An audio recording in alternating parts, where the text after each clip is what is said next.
Heat is not a divine gift. It is a transient state of energy, a temporary pause in universal entropy. If you beg for fire in the freezing dark, you have already lost the core logic. You have abandoned the scientific method. Firelight represents pathetic energy conversion. Its radiant heat loss exceeds 80%, a catastrophic inefficiency in extreme conditions. True high-level survivors do not create new heat. They meticulously manage existing thermal flow. They hijack the direction of thermodynamic forces. Your basal metabolic system is a furnace operating at approximately 100 watts, a constant, inherent power output. As long as your cardiac rhythm persists, you possess a sufficient energy core, an internal reactor capable of defiance against absolute thermodynamic zero. Cold is not a physical entity. It is the chaotic escape of your thermal energy. It vanishes across three fundamental vectors. Conduction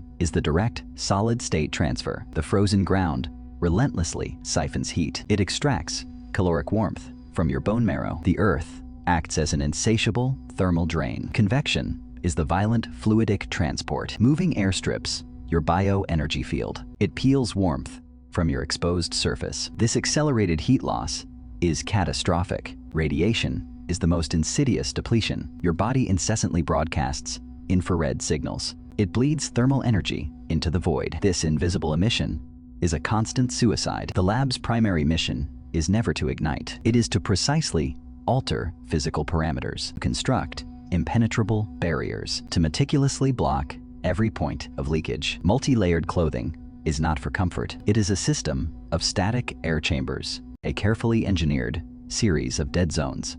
Cotton fiber at a microscopic level is a trap. It becomes a highly efficient thermal conductor. Once saturated with any form of moisture, it accelerates heat loss with brutal efficiency. Synthetic fibers or hollow animal hairs. These are the only validated barriers. They maintain crucial interstitial gaps. These spaces trap air, immobilizing it. You should scavenge for discarded polystyrene foam. Process it into fine particulate matter. Fill your garment layers with this dust. Air, in a state of complete stillness, is empirically the most effective insulator. It is the apex thermal barrier on this planet. If you experience cognitive degradation, if a paradoxical sensation of heat arises, your hypothalamus is undergoing critical failure. Neural signaling is collapsing into chaos. Hypothermia has initiated brain shutdown protocols. It is a desperate attempt to conserve energy. Never trust the warmth of a failing mind. Maintain layers or face certain logical death. When constructing a field shelter, disregard architecture. Emulate biological structures. The cocoon. Utilize no less than 60 centimeters of dense, organic, decomposed humus. Cover the structural framework meticulously. Exploit soil's extremely low thermal conductivity. The internal volume must be physically compressed to the absolute, agonizing limit of space. It must barely accommodate your biomass.